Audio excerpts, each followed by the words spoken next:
Selamat datang di musim yang baru. Jumpa kembali dengan saya Mulyono Sakaria dalam program Crossover. Dan kita masih ada di dalam seri mematahkan roh kemiskinan.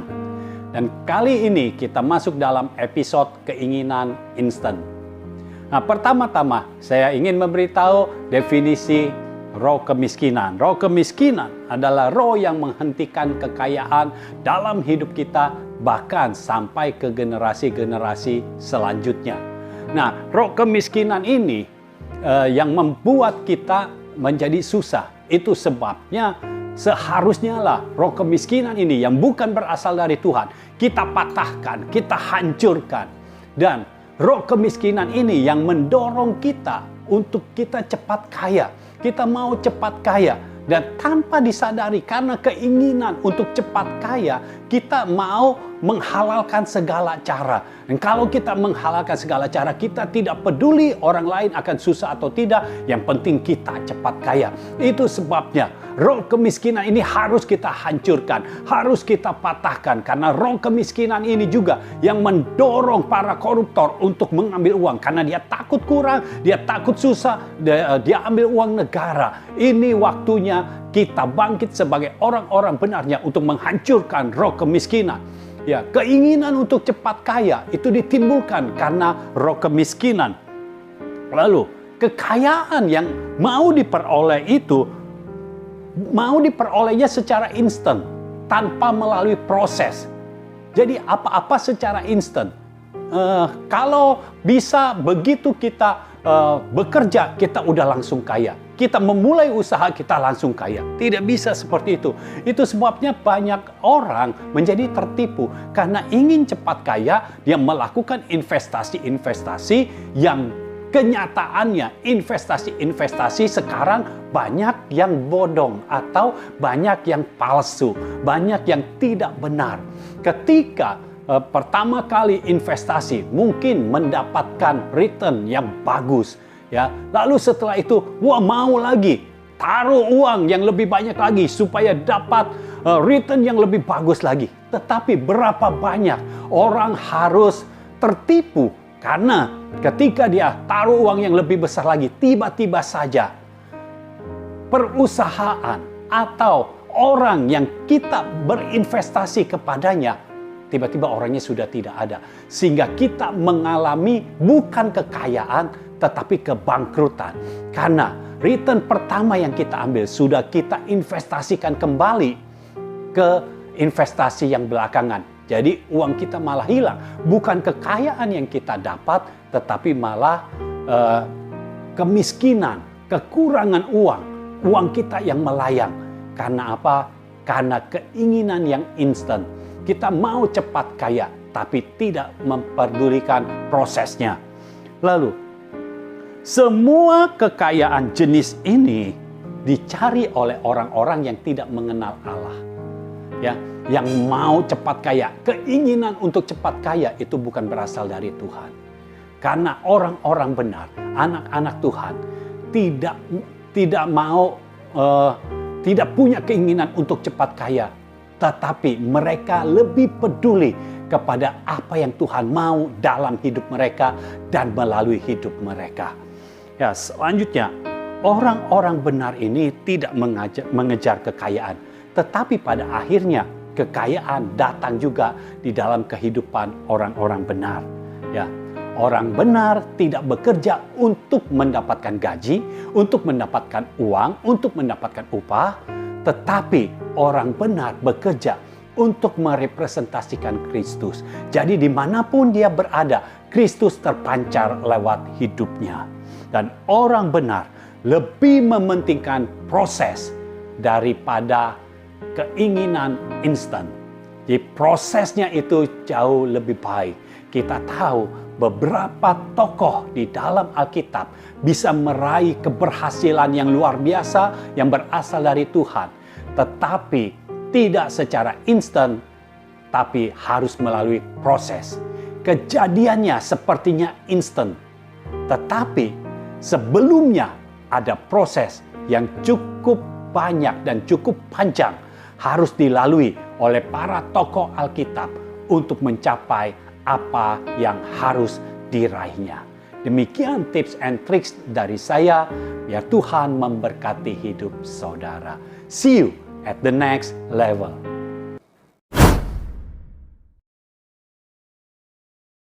Selamat datang di program Crossover to the Next Level. Kita berjumpa lagi bersama saya, David Alexander, dan kita ada di dalam seri Mematahkan Roh Kemiskinan, episode Keinginan Instan. Bersama saya telah hadir Pendeta Mulyono Zakaria, dan kita langsung saja saksikan talk show berikut ini. Selamat datang Bang Mul di program Crossover. Ya. Kita berjumpa lagi masih di dalam seri Mematahkan Roh Kemiskinan. Ya. Tapi hari ini kita ada di dalam episode Keinginan Instan. Ya. Nah, Bang Mul, ini logikanya seperti apa ya? Kok bisa orang benar tidak mengejar-ngejar kekayaan, tetapi kekayaan itu yang akan datang kepada orang benar? Iya, pada akhirnya kekayaannya bisa datang juga ya. Iya. Kita baca saja dari Amsal 23. Amsal 23 ayat 4 dan 5 berkata begini, "Jangan bersusah payah untuk menjadi kaya. Tinggalkan niatmu ini." Jadi, kalau susah payah untuk kaya, lebih baik tinggalkan. Ada dasarnya. Iya. Ayat yang kelima, "Kalau engkau mengamat-amatinya, lenyaplah ia." Apanya yang lenyap? Kekayaannya.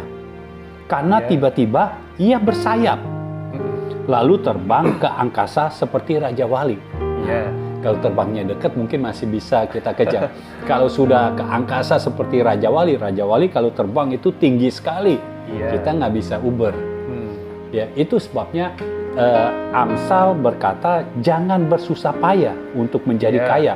Karena kalau kita bersusah payah, nanti kalau itu lenyap, kita tuh jatuhnya sakit tuh, nggak enak. Kita udah susah payah, keuangannya mungkin bisa tambah banyak. Tetapi kalau misalnya ini tiba-tiba berkurang, kita rasanya tuh sakit. Jadi Amsal berkata lebih baik jangan mau bersusah payah untuk menjadi kaya. Ya, supaya apa? Supaya kita jangan ditipu oleh kekayaan dari dunia ini. Karena kalau kita ditipu, kita itu jadi seperti tidak tahu firman. Kita mengejar-ngejar kekayaan dan akhirnya kita mau segala sesuatu secara instan. Makanya ada keinginan yang instan. Kita mau semuanya serba cepat jadi kaya. Karena kalau jadi kaya cepat kayaknya enak. Kalau udah kaya itu enak, belum tentu juga. Banyak orang kaya itu pusing juga, Ini uang gini banyak, bagaimana cara kelolanya?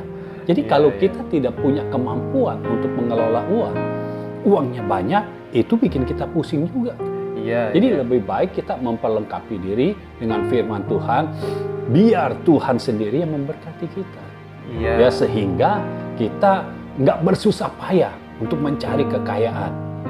Kalau kita susah payah, resikonya ada. Tetapi hasilnya belum tentu. Resiko sudah pasti. Kalau kita susah payah, otomatis kesehatan kita yang paling utama itu pasti berkurang. Organ tubuh kita pasti ada yang nggak benar. Setidaknya ginjal. Ginjal itu tapi penting.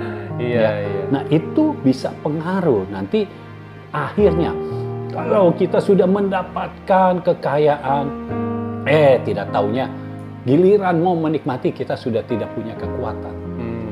Jadi makanya Amsal berkata lebih baik tinggalkan niatmu untuk kaya. Jangan bersusah payah untuk itu. Biarkan kekayaan itu datang, tapi jangan bersusah payah mengejarnya. Oke, Bang Mul. Nah, di era modern ini kan kalau kita mementingkan proses, apakah tidak menjadi tertinggal nih dengan orang lain?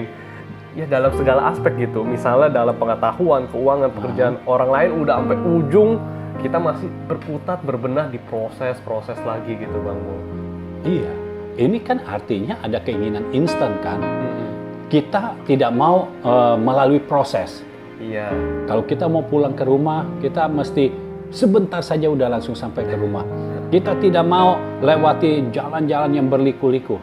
Nah, kalau kita mau langsung sampai rumah, berapa banyak bangunan harus dirobohkan, Iya, dijadikan jalan. Jadi kita jalannya cepat, ya. Karena yang bikin kita jalannya jauh kan banyak bangunan. Iya, Jadi iya. kalau ke sana ke sini mesti ke sana dulu, belok sini, belok situ. Kalau kita punya keinginan instan, belum tentu, ya, belum tentu apa yang kita mau itu jadi kita lebih tinggi derajatnya daripada yang lain. Belum tentu.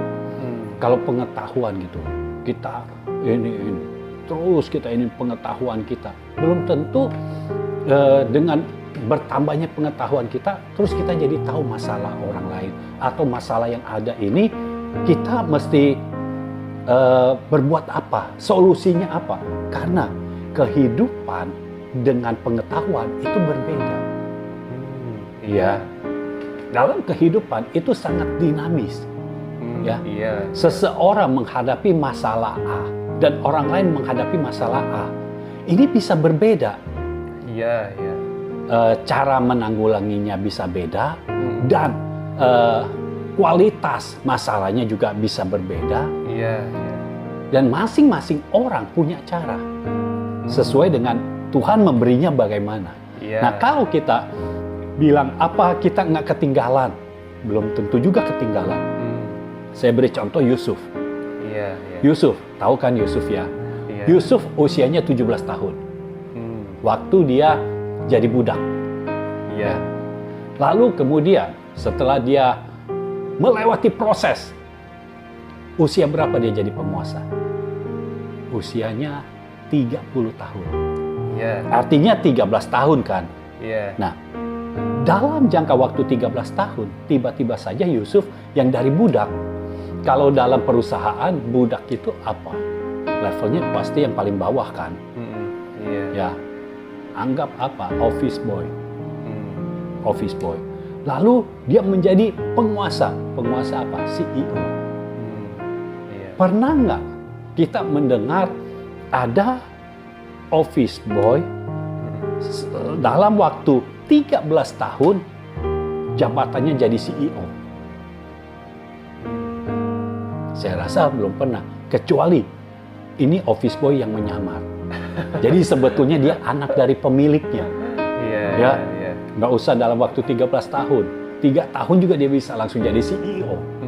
Tapi kalau dia benar-benar dari budak, dari office boy, itu perjalanannya panjang. Untuk dia naik jadi staff, itu mungkin perlu 5 tahun. 5 tahun saja sudah cepat ya. Naik jadi staff. Iya. Staff biasa, admin lah, bantu-bantu. Lalu untuk jadi admin, naik menjadi supervisor. Iya. Itu mungkin perlu, anggap paling cepat deh, 2 tahun. Artinya sudah 7 tahun. Tapi dari supervisor ke manajer, itu perlu waktu cukup lama. Iya. Ya, karena manajer itu mulai mengepalai beberapa bagian kan. Iya. Kalau dia mau jadi manajer, anggap untuk jadi manajer perlu 4 tahun. Saya cepetin semuanya. Ya, artinya sudah 11 tahun baru sampai manajer. Iya. Lalu dari manajer untuk menjadi GM, general manager, itu perlu waktu panjang juga. Iya. Anggap 5 tahun deh. Nah, tadi sudah berapa? Ya, ditambah 5. Sudah lebih dari 13 tahun. Iya. Iya. Dan itu baru GM. Padahal setelah GM masih ada lagi yang namanya Vice President. Iya. Ya. Atau kalau sudah dipercaya bisa jadi CFO untuk bagian finance atau COO untuk bagian operation. Iya. Setelah ini berapa tahun, ini pasti cukup lama, baru bisa naik jadi CEO. Iya. Nah, bisa bayangkan, Yusuf dalam waktu 13 tahun jadi penguasa. Iya. Dan Yusuf jadi penguasanya bukan satu perusahaan, satu dunia. Iya. Iya. Karena bukan Mesir saja yang dibawa Yusuf, tetapi seluruh dunia pada saat itu kelaparan. Semua datang kepada Yusuf. Yusuf yang atur semuanya. Iya. Jadi ini proses Tuhan. Iya. Ketika Tuhan proses Yusuf, ya, ada nggak keinginan untuk Yusuf cepat-cepat keluar? Karena terakhir dia di penjara kan. Iya, iya. Ada nggak keinginan Yusuf untuk cepat-cepat keluar? Ada. Makanya ketika juru minuman datang, juru roti datang, mereka bermimpi, Yusuf pun artikan mimpinya. Dan sesuai dengan apa yang Yusuf katakan, terjadi mimpinya itu. Iya. Juru minuman kembali ke Fir'aun, lalu juru roti kembali lagi untuk digantung. Jadi juru roti mati, juru minuman kembali lagi jadi juru minuman. Iya. Dan Yusuf kan sudah berpesan, ingat aku ya. Ingat aku, jangan lupa kalau sudah keluar, ngomong sama Fir'aun. Iya. Aku ini nggak salah apa-apa. Iya, iya. Tidak ada salah apa-apa. Aku dimasukkan ke dalam lubang tutupan ini. Karena dia di penjaranya seperti di ruangan yang cukup gelap nih. Kan? Makanya dia bilang lubang tutupan. Tidak ada kesalahan aku yang sesuai dengan hukuman ini, yang setara dengan hukuman ini. Tolong aku, keluarkan aku. Jadi Yusuf cuma mau keluar saja. Iya. Nggak mau apa-apa. Bahkan mimpinya saja mungkin dia sudah lupa. Yang penting dia keluar dulu deh gitu. Iya, iya. Tapi Tuhan punya cara sendiri. Ketika Yusuf masih bicaranya, tolong aku. Ya.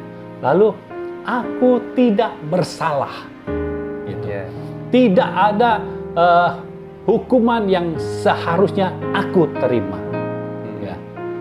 Aku ini tidak bersalah apa-apa yang membuat aku bisa masuk dalam lubang tutupan ini. Kalau engkau keluar, tolong aku bicara kepada Fir'aun tentang aku. Iya. Keakuannya masih banyak. Iya. Itu sebabnya Tuhan proses. Iya. Tuhan proses lagi. Itu sudah 11 tahun, Tuhan proses lagi, ditambahin masa injury time-nya 2 tahun. Iya, iya. Ketika juru minuman kembali kepada Fir'aun, juru minuman bisa tiba-tiba dia nggak ingat. Iya. Dia nggak ingat kalau dia pernah di penjara satu sel dengan Yusuf. Iya. Ingatannya tuh bagian situnya hilang. Iya. Chipnya diambil yang di bagian situ. Ya. Jadi dia tidak ingat. Jadi dia tidak bicara apa-apa kepada Fir'aun. Iya. Tetapi ketika Yusuf sudah lulus tes, lulus dari prosesnya, diproses dan Yusuf tidak mengeluh, ya. Taunya dari mana Yusuf tidak mengeluh? Waktu dia keluar, dia tidak berkata, aku bisa menceritakan mimpi. Enggak. Dia bilang, Tuhan bisa menceritakan mimpi. Iya. Terus yang kita lihat, Fir'aun melihat Yusuf, ini orang di dalamnya ada roh Allah, penuh roh dibilang. Iya. Artinya kalau penuh roh, keakuannya hilang. Iya. Nah, kalau kita mau tahu, terkadang firman Tuhan, Alkitab tidak mencatat secara terperinci. Karena kalau secara terperinci, mau tebelnya semana itu Alkitab kita.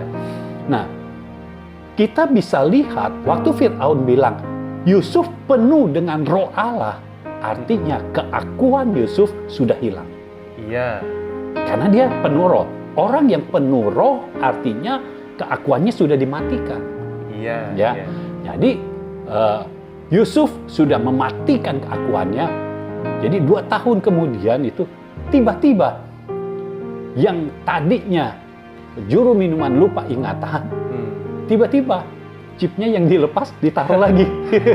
Iya. Jadi pada waktu Tuhan, iya. Fir'aun diberikan mimpi. Iya. Siapa yang memberikan mimpi kepada Fir'aun? Ini bukan orang biasa tidak bisa memberikan mimpi kepada Fir'aun. Manusia tidak bisa memberikan mimpi kepada Fir'aun. Tapi Tuhan bisa memberikan mimpi. Iya. Dan diberi mimpinya yang agak sulit.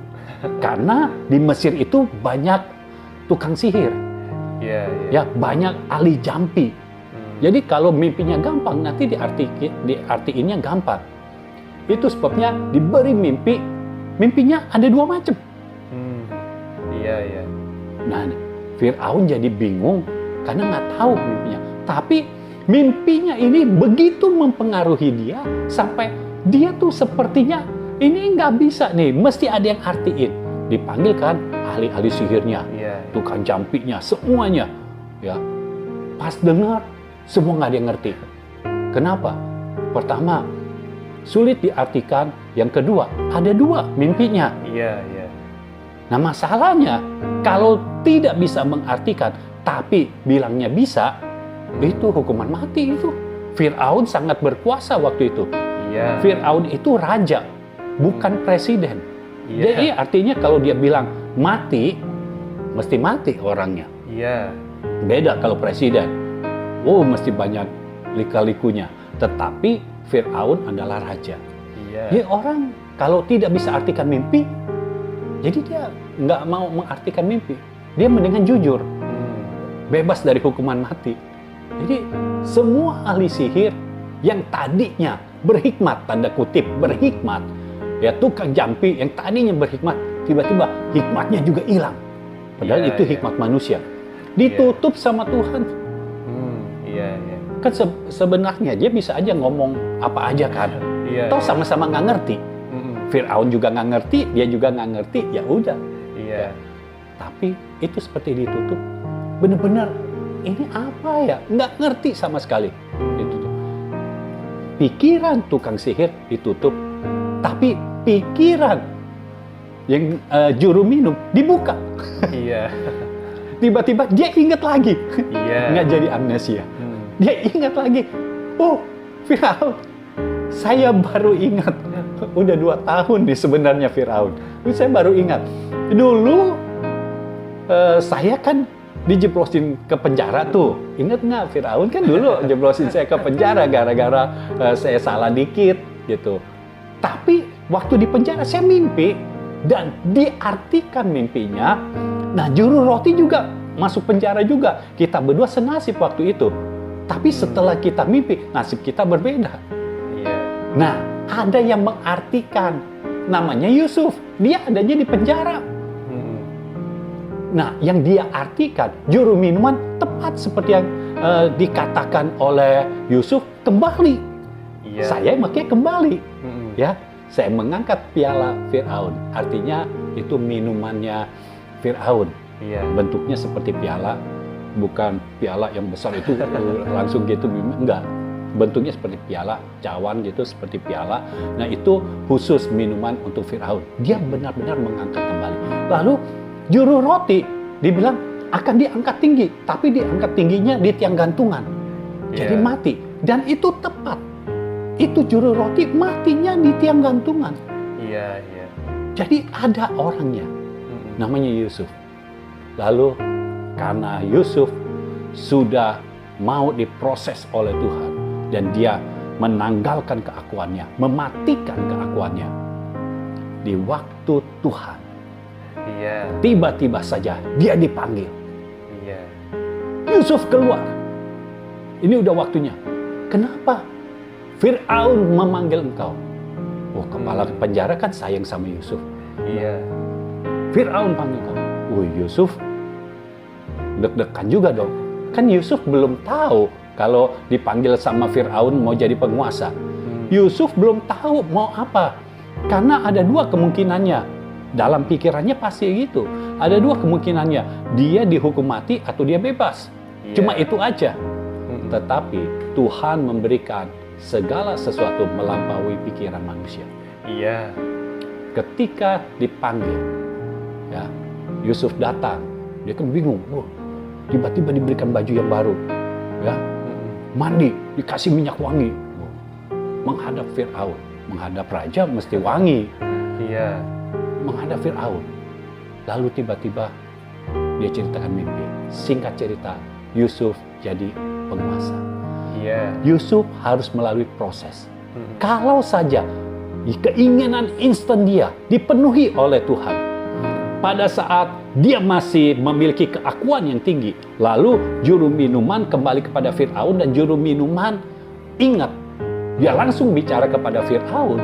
Mungkin Fir'aun bisa mau tahu, oh iya kayak apa orangnya. Yusuf bisa aja bebas, tetapi tidak jadi penguasa. Karena apa? Fir'aun belum mimpi. Mimpinya 2 tahun lagi.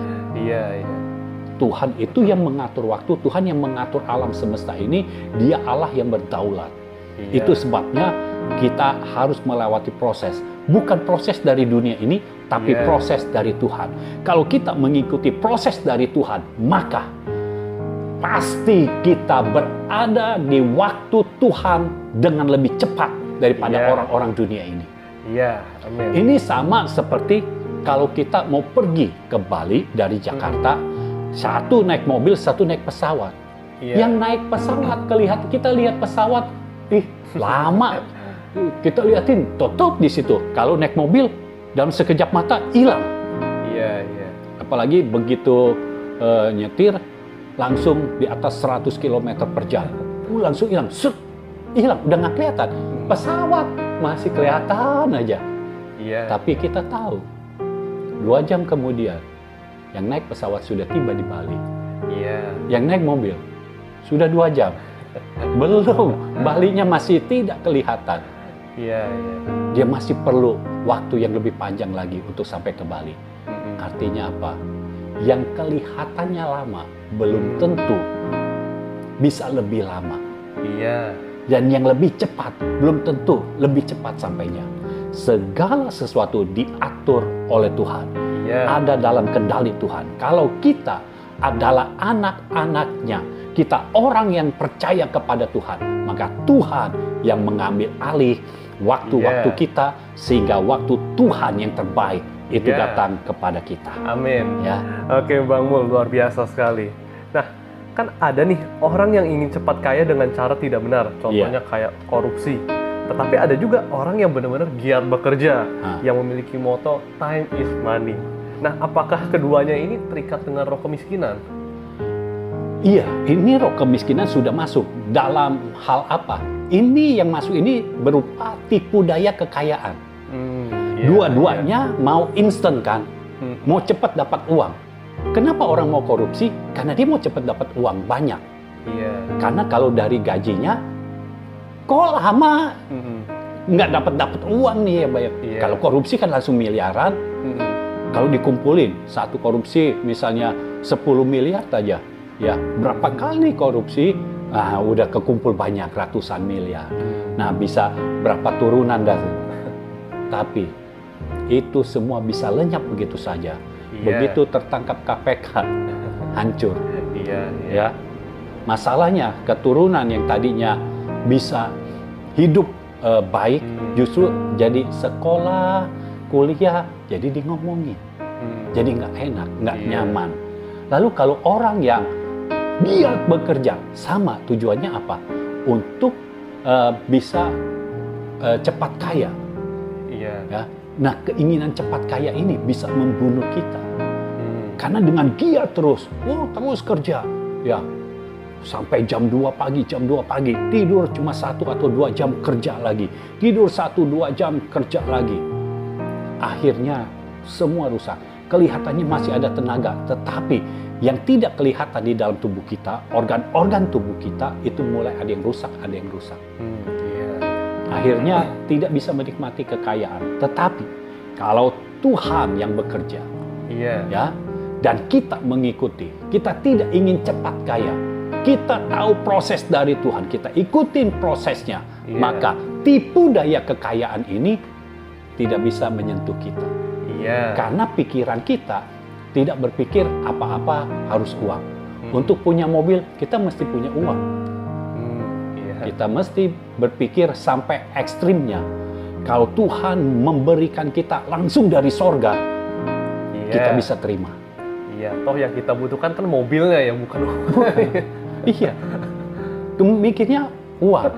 Padahal kalau mobil ke kita nggak diisi uang, mobil ya mobil. Kalau kita mau makan, mesti ada uang. Belum tentu. Iya. Tuhan bisa bukakan pintu mana saja. Tiba-tiba makanan sudah ada di depan kita. Iya. Ya. Jadi pikiran kita jangan uang melulu, tapi pikiran kita firman melulu. Iya. Ya. Oke Bang Mul. Nah, jadi sebenarnya pola pikir yang benar tentang kekayaan itu seperti apa? Nah, kalau tentang kekayaan kita lihat firman Tuhan saja 2 Korintus 8. Ya. 2 Korintus pasal 8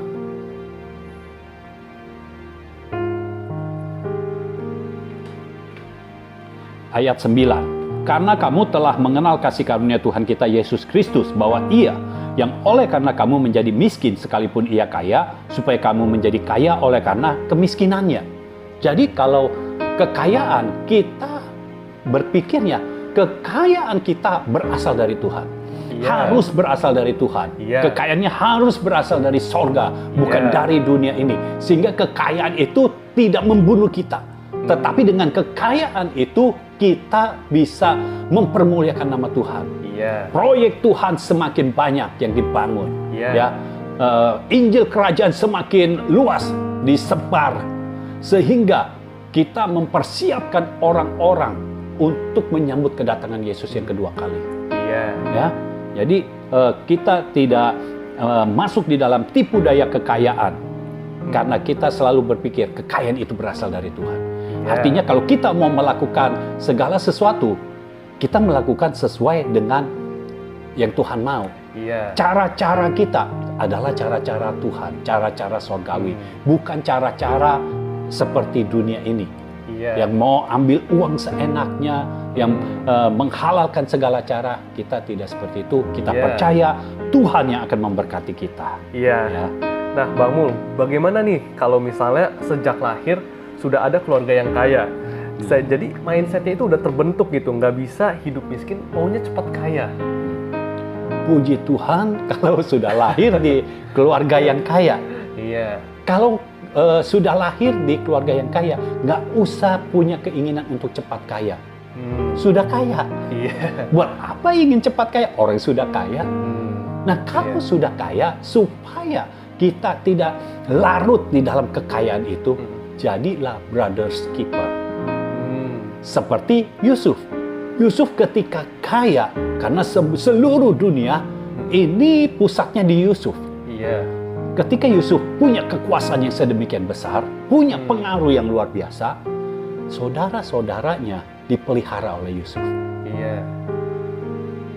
Padahal saudara-saudaranya ini yang membuat Yusuf susah. Tetapi saudara-saudara ini dipelihara oleh Yusuf. Jadilah brothers keeper.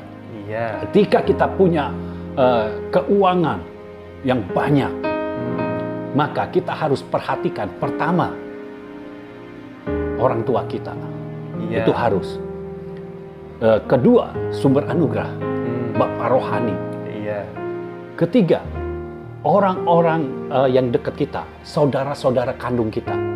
Ada yang perlu dibantu atau tidak, kita harus bantu. Lalu setelah itu orang-orang yang seiman dengan kita. Baru setelah itu orang lain. Jadi jangan kita langsung, oh kita mau ini orang lain gitu. Lihat dulu di keluarga kita, di keluarga besar kita, ya ada saudara-saudara yang memerlukan nggak? Jangan sampai ada saudara-saudara kita yang memerlukan, tapi kita berinya ke orang lain. Kita harus bisa jadi brothers keeper. Dengan kekayaan yang Tuhan berikan kepada kita, kita yang menjagai mereka. Sehingga kita menaikkan taraf hidup orang-orang yang ada di sekitar kita. Mereka mungkin tidak punya kekuatan untuk menaikkan taraf hidup. Tetapi kalau kita punya kekuatan, kita berikan supaya apa? Supaya mereka punya waktu yang lebih available lagi untuk Tuhan. Jadi seperti itu. Oke, Bang Mul. Terakhir nih Bang Mul, saya mau nanya nih. Boleh lagi nggak dijelasin nih, Bang Mul? Maksudnya orang benar tidak bekerja untuk mencari uang, tetapi merepresentasikan Tuhan. Apakah ini maksudnya gaji atau hasil itu bukan menjadi patokan? Iya. Kan firman Tuhan berkata, carilah dahulu kerajaan Allah dan kebenarannya. Maka semuanya akan ditambahkan kepadamu. Nah, yang ditambahkan itu apa? Itu yang dicari oleh orang-orang yang tidak mengenal Tuhan. Iya. Nah, kalau kita mengenal Tuhan, kita cari kerajaan Allah. Iya. Lalu sekarang, kenapa kita kalau kerja, tujuan kita bukan terima gaji. Itu bukan dasar kita.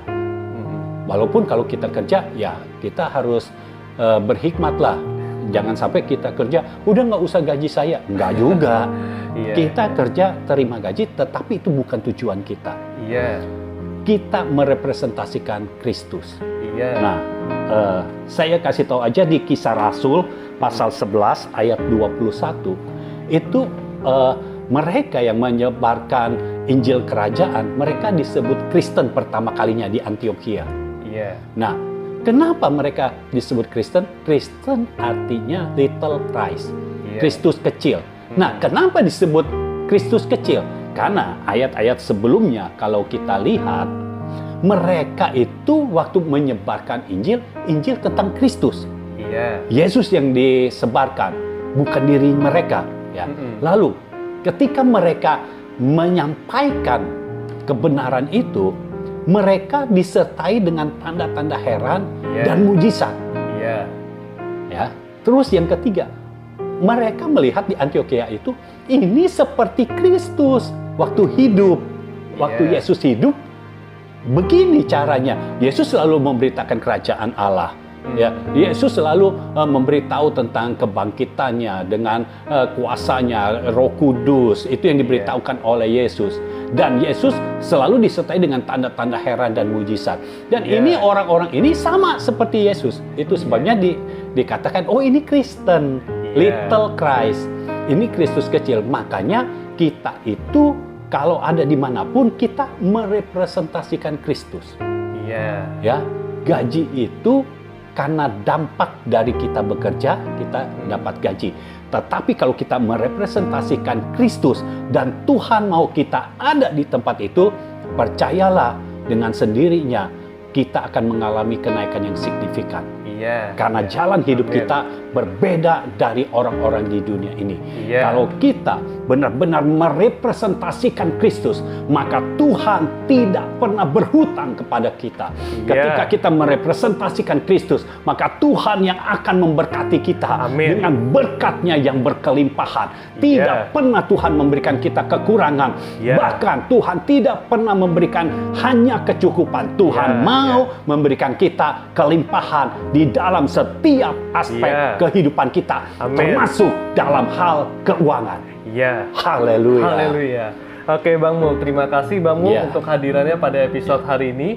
Kita akan berjumpa kembali pada episode yang selanjutnya. Tuhan Yesus memberkati. Tuhan memberkati. Demikian episode hari ini. Biar melalui episode hari ini, saudara tidak lagi memiliki keinginan yang serba instan. Tetapi saudara mulai lebih menghargai proses yang Tuhan tetapkan dalam kehidupan saudara. Dan biar sama seperti pada waktunya Tuhan mengangkat Yusuf, Tuhan pun juga mengangkat kehidupan saudara sekalian. Saudara bisa menyampaikan pertanyaan, kesaksian, respon sehubungan dengan episode hari ini melalui hotline chat 0821 1367 6675. Saudara juga bisa berlangganan Crossover Day, pesan firman Tuhan yang akan dikirimkan setiap hari Senin sampai Jumat melalui WhatsApp. Untuk pendaftaran, saudara dapat mengirimkan pesan ke hotline chat berikut. Program Crossover akan tayang setiap hari Rabu pukul 7 malam.